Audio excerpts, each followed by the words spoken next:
Outra vez queremos dar um saludo a todos nossos irmãos. Estamos muito contentos, muito agradecidos com Deus, que nos ha dado este privilégio de cerrar agora esta série del estudio del libro Eventos de los Últimos Dias. Hoy es el último tema, el tema número 20. Se usted não ha mirado os 19 temas que gravamos, pode empezar agora. 19 temas, como uma introdução para cada capítulo, como um resumo de cada capítulo, eventos de los últimos dias. Um pequeno livro, pero um poderoso livro, um mensagem poderoso para a igreja de Deus em el tiempo del fim.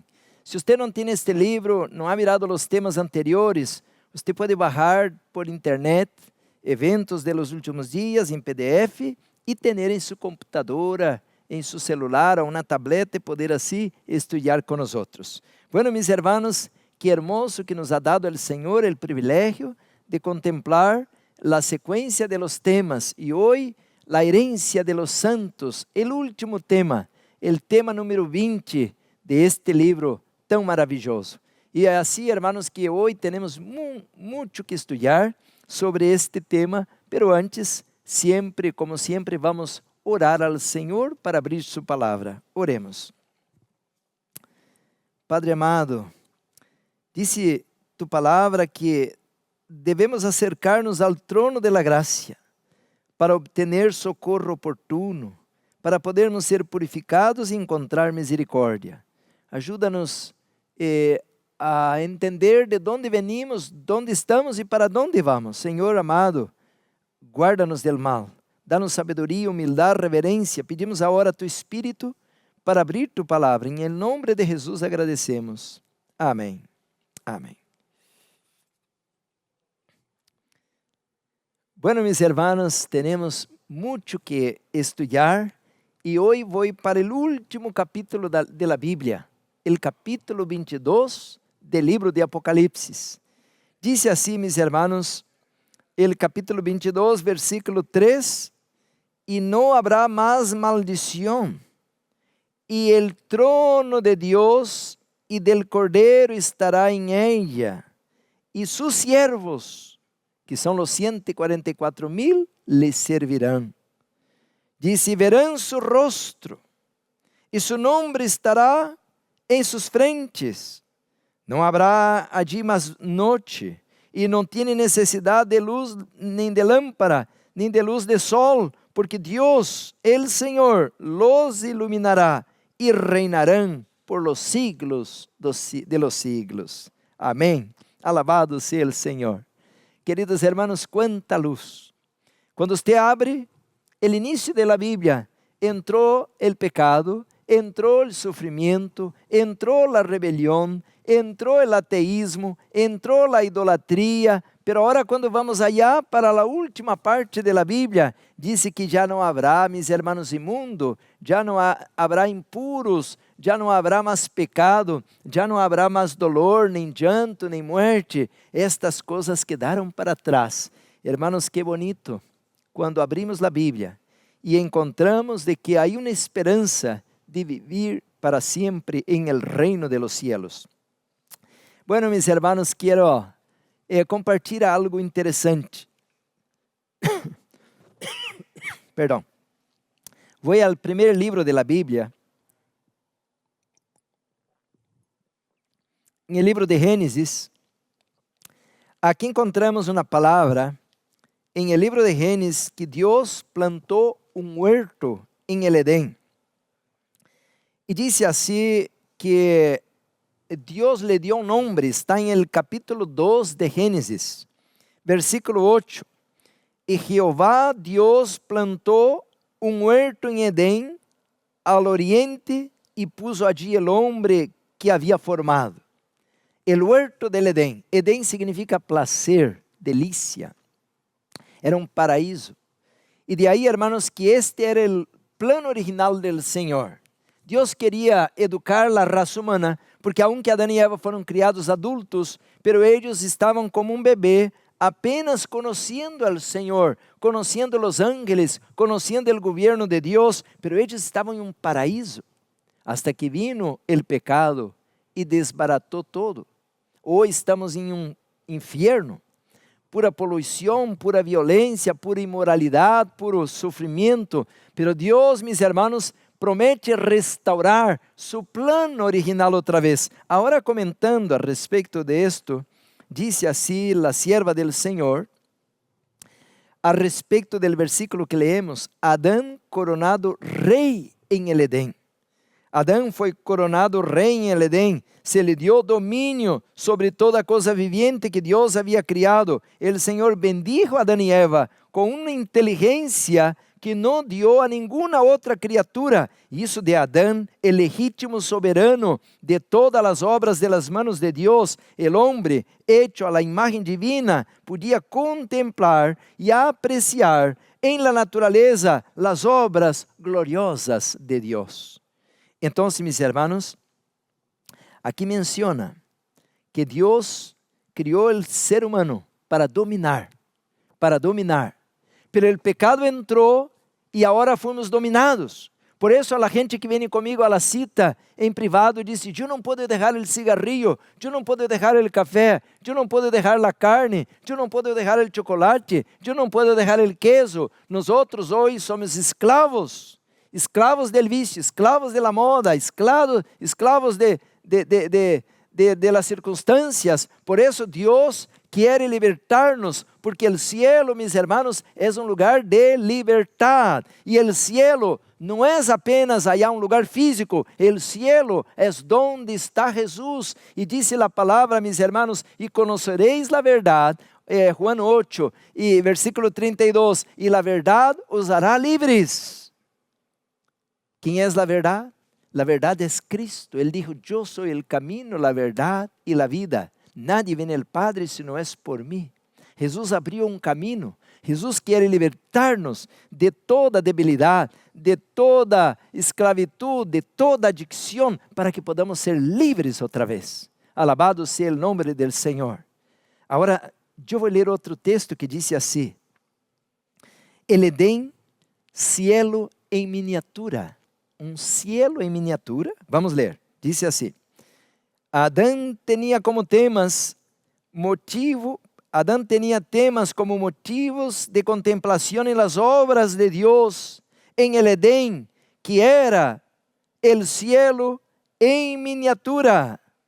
Deus não cercou o homem, Deus não criou o homem meramente para que contemplara as gloriosas obras de Deus.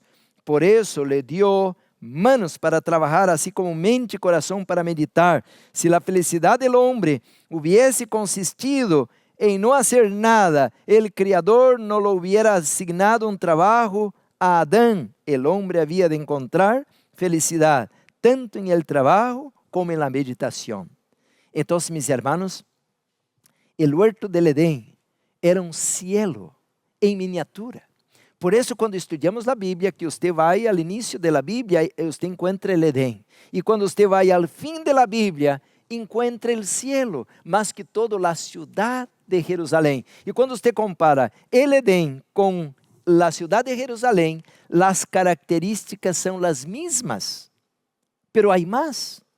Quando você agarra o Edém e a Nova Jerusalém e analisa a doutrina do santuário, você vai encontrar que o Edém, la Nueva Jerusalém e el santuário têm muita coisa em comum.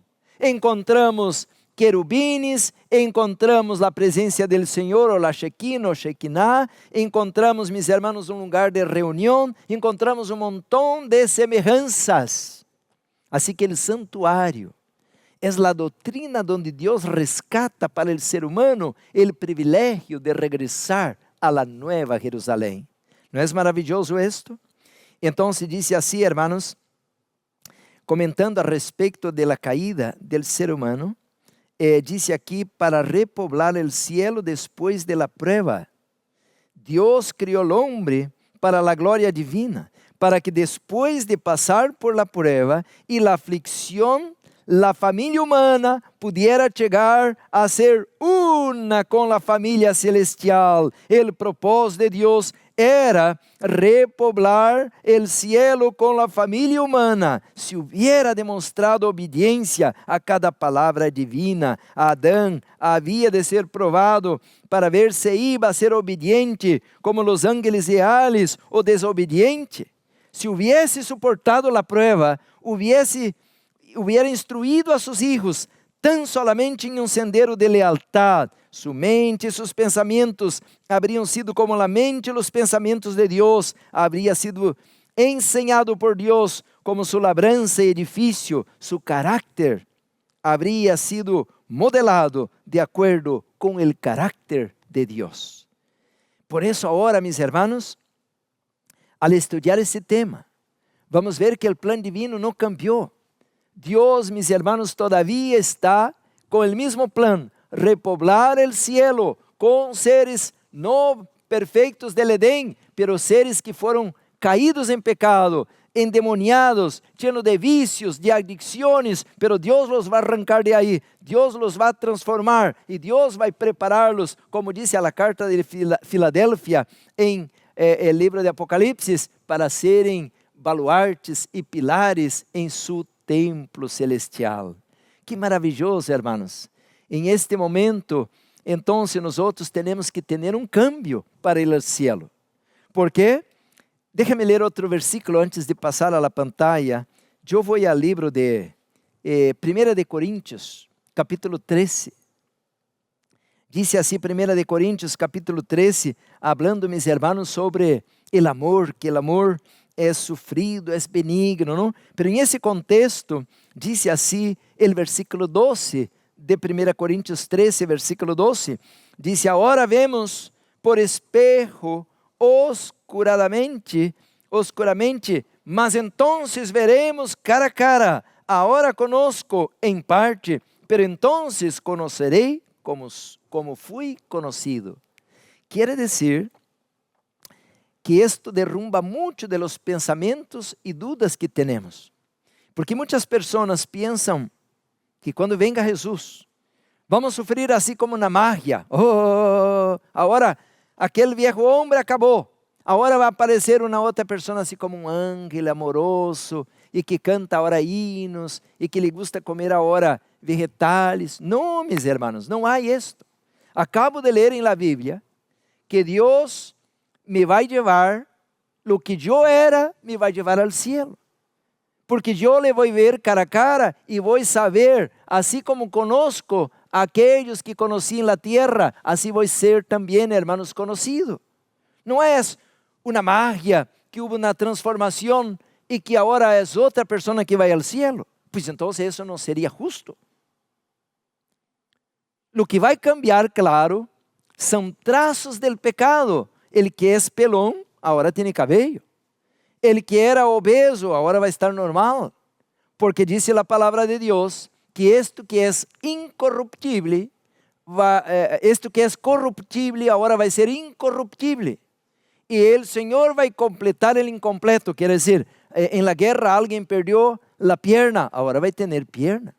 Y aquel que no tenía dientes, ahora cae la dentadura y tiene dientes. Entonces eso sí, pero el carácter es el mismo.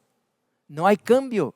Por eso ahora es la hora de transformarnos a la imagen y semejanza de Dios para que podamos repoblar el cielo, porque aquellos que salieron del cielo no se someteran a Dios. Por eso el Señor tiene que convertirnos a Él ahora. Ahora vamos, mis hermanos, a la pantalla.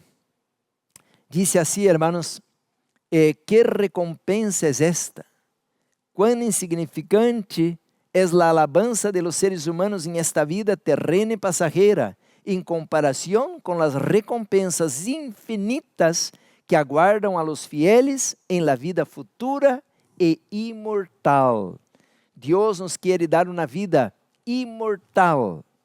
Significa, mis hermanos, que nunca más vamos a conocer el dolor, nunca más vamos a conocer la muerte, porque Jesús venció la muerte y esto quedó para atrás. Então, em este momento, temos que estudar este capítulo, o capítulo 20, que habla de la herencia de los santos. O primeiro párrafo diz assim: Cristo, solo Cristo e sua justiça obtendrão para nós passaporte para o cielo. Então, Jesus, mis hermanos, por intermédio de seus méritos, de su poder, de su espírito, de su justiça, nos provê passaporte para o cielo. Por isso o Senhor disse, como lemos al tema passado: não se turbe vuestro coração, cred em Deus, cred também em mim, porque na casa de mi Padre há muitas moradas. Vou preparar-vos lugar. Pero Jesus agora, mis hermanos, não está preparando assim uma casa, construindo uma parede, cimento, não, techo. Não, o que Jesus está proveyendo para nós agora são a documentação legal.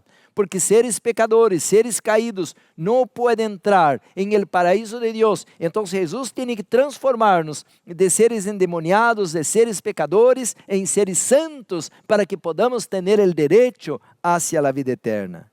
Disse assim, hermanos, a fim de que pudiésemos chegar a ser membros de la família celestial, Cristo se hizo miembro de la familia terrenal. Quiere decir que en Cristo, mis hermanos, tenemos un título de propiedad. Nosotros, seres caídos, seres terrenales, tenemos un hermano mayor que vino a este planeta y él tomó, hermanos, también una posición a nuestro lado para amarrar la divinidad con la humanidad. Y ahora a través de Jesús podemos estar en la presencia del Padre otra vez. Oh, mis hermanos, qué bonito si pudiéramos hoy recibir una herencia y morar en un palacio. Pero esto sería algo muy pequeño comparado con lo que Dios tiene preparado para nosotros, porque mejor que un palacio, mis hermanos, Dios tiene para nosotros una herencia eterna, inmortal. Dice así, hermanos, nuestra disposición no ha cambiado. Si queréis ser santos en el cielo, primero debéis serlo en la tierra. ¿Por qué? Los rasgos de carácter que acariciáis en esta vida no cambiarán en virtud de la muerte o de la resurrección. Saldréis de la tumba con la misma disposición que manifestasteis en vuestro hogar y en vuestra sociedad. Jesús no cambia el carácter en su venida. Entonces, mis hermanos, ¿dónde cambia el carácter el Señor? El Señor cambia nuestro carácter en el lugar santísimo, perdonando nuestros pecados y dándonos el Espíritu Santo para transformarnos. Por eso ahora, mis hermanos, el que es rudo, el que es violento, el que tiene prejuicio, el que tiene el corazón lleno de mágoa, de odio, tiene que pedir a Dios que lo transforme. Agora é o momento de aprender a amar e perdonar. Por isso hacemos a obra misionera, por isso temos que atender a los pobres, a los enfermos, a los huérfanos, a las viudas, porque o Senhor quer, mis hermanos, que nós aprendamos a respirar a atmosfera del cielo. Página 288 diz assim, eventos de los últimos dias. Se mantenemos em vista las realidades eternas, formaremos el hábito de cultivar pensamientos de la presencia de Dios.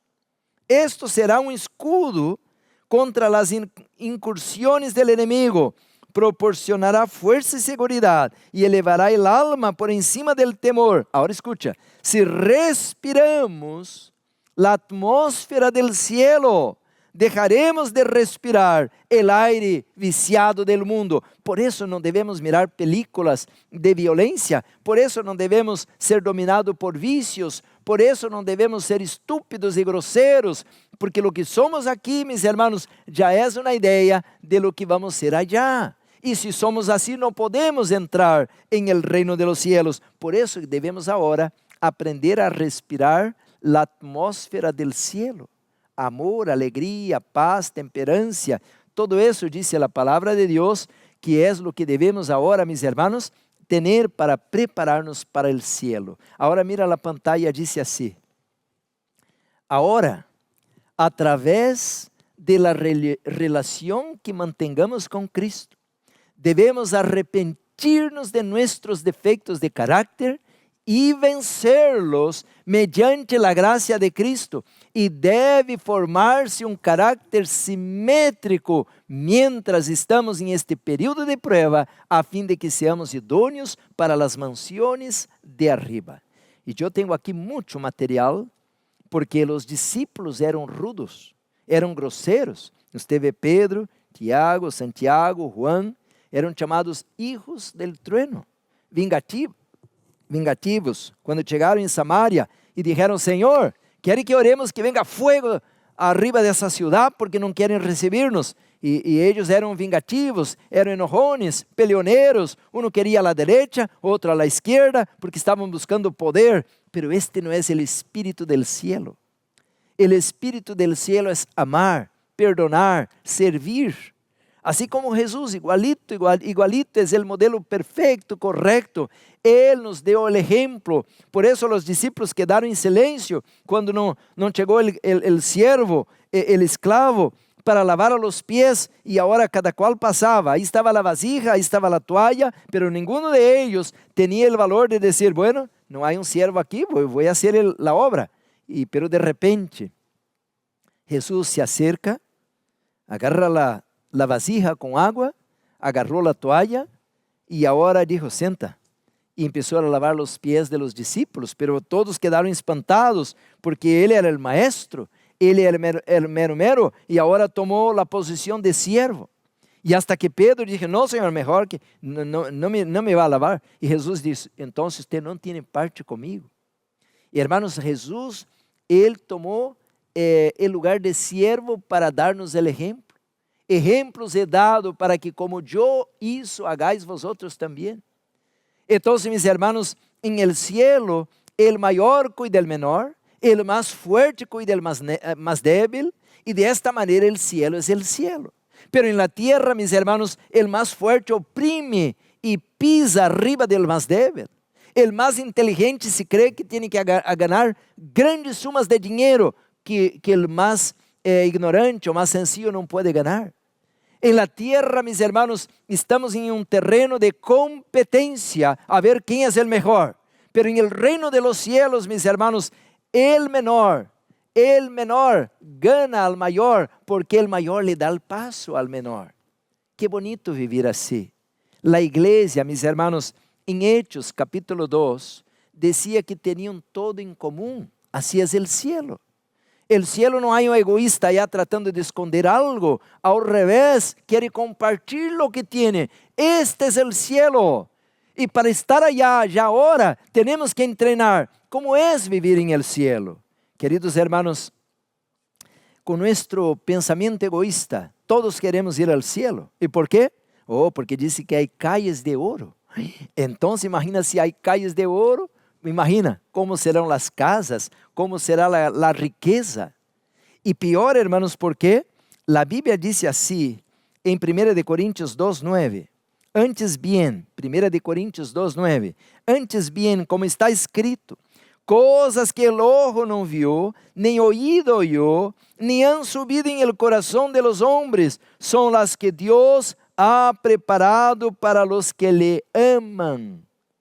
Quer dizer que nada que podamos ver, oír, ou sentir, ou desfrutar em este lado de la existência desta vida, nem sequer se pode comparar com lo que Deus está preparando para aqueles, mis hermanos, que han de lograr o cielo. Por isso, então, mis hermanos, em este período de prueba, temos que aprender a valorar não a matéria, não ser egoísta, não ser aprovechador, não ser orgulhoso, não ter, mis hermanos, tendências de competência. Nós temos que aprender com Cristo, amar, perdonar e dar ao outro o primeiro lugar. Por isso, o Evangelho é a escola de la verdadeira educação, para que nos preparemos para las mansiones celestiales. Y el que está en la escuela del pecado, la escuela de la competencia, la escuela del odio, aprendiendo a tener prejuicio, a tener odio de los demás, que no saben perdonar, no podrán entrar en el reino de los cielos. Ahora le hago una pregunta. ¿En qué escuela usted está estudiando? Jesús, al Sermón del Monte, estableció los principios del cielo. Si alguien te pega aquí, da el otro lado. Si alguien te pide la túnica, pues da la capa también. Si alguien le dice, camina conmigo una milla, vai con él 2. Esta, mis hermanos, es la ley del cielo. Las parábolas, como la parábola del buen samaritano, cuando pasó el levita, el sacerdote decía, oh, pero este es inmundo, este es pagano, este no es judío, y no le ayudaron. Pero cuando viene el samaritano, que no tenía ningún cargo a la iglesia, que ninguna teología, miró el pobre ya sufriendo, rápido lo vino y lo ayudó, le colocó la medicina, lo llevó a un hotel donde debía quedar para tratarse hasta que él regresara y dejó pagado. Este, mis hermanos, hizo la obra de Dios. El cielo es un lugar de amor, porque el Dios de la Biblia es amor. Por tanto, mis hermanos, hay mucho material para estudiar en ese capítulo, y dice así, mis hermanos, que a la página 293 vi una mesa de plata pura, de muchos kilómetros de longitud, y sin embargo nuestra vista la abarcaba toda. Vi el fruto del árbol de la vida, el maná, almendras, higos, granadas, uvas y muchas otras especies de frutas. Le rogué a Jesús que me permitisse comer del fruto. Ahora una pregunta, pastor, ahí usted no leyó la pizza y el pollo. No, mis hermanos, alguien me preguntó, ¿qué es el pollo loco? Es que en Estados Unidos hay una cadena de comida, de alimentos de origen animal, y tiene el pollo loco. Pero hermanos, aquí dice uvas, granadas, muchas otras especies de frutas y el maná. ¿Está usted acostumbrado ya con estas comidas? Imagina que si voy al cielo, estoy acostumbrado al pollo, no al repollo. Y ahora entonces estoy ahí esperando la pizza. Y cuando viene la soda, y estoy mirando, y viene un ángel con uva, y otro con almendra, y pasa otro allá con el maná. Y yo tengo hambre, quero comer mi pollo, mi carne frita, y ahora no viene ninguno. Y yo le llamo a un ángel y dice, hey, ¿y cuándo va a venir la pizza? Y él va a decir, aquí no hay esta comida. ¿Usted sería feliz en el cielo? Não tem soda, não tem pizza. Querido hermano, agora nós temos que acostumbrar-nos ao ambiente del cielo, incluyendo a mesa del cielo. Por isso, aquele jugo, aquele jugo, ou aquele vulgo, assim se diz, vulgo, o forasteiro, que salió de Egipto con el pueblo de Israel, a lo largo del camino decía, ya estoy fastidiado, ya estoy aburrido de este maná. ¿Cuándo va a venir la carne? ¿Cuándo va a venir los pepinos y melones con ajo, como comíamos en Egipto? Ellos ya no querían ir para Canaán con aquella dieta. Por eso, hermanos, ninguno predica de esto, pero nosotros, mis hermanos, tenemos que empezar un proceso de cambios, nuestra alimentación, nuestro carácter, nuestras emociones, y un día el Señor entonces va a completar el incompleto, porque nosotros estamos después de 6.000 años de pecado, en años, somos muy chaparros, muy pequeños. Adán y Eva van a resucitar altos, casi 4 metros ou mais de 4 metros, porque Adão era um pouco maior que Eva, e gigante, grandotos, e nós outros mirando para arriba assim. Pero hermanos, em el milênio vamos crescer hasta lograr alcançar a estatura de nossos primeiros padres. Amém?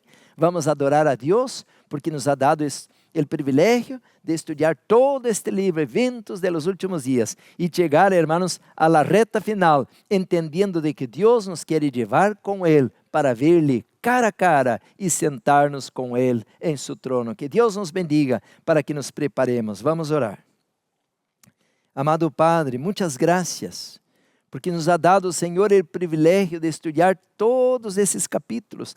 Tanta luz, tanta doutrina, tanta informação para o remanente. Bendice tu pueblo, tu obra, Senhor. Queremos que nos preparemos e também com nossos queridos, para que podamos estar com os ángeles para sempre, levantando nossas manos ao Rei do Universo e adorando o Criador de mês em mês e de sábado em sábado por toda a eternidade. Alabado sea tu nombre, porque nos ha dado esta fé e essa esperança. Em el nombre de Jesus te adoramos e agradecemos. Amém. Amém.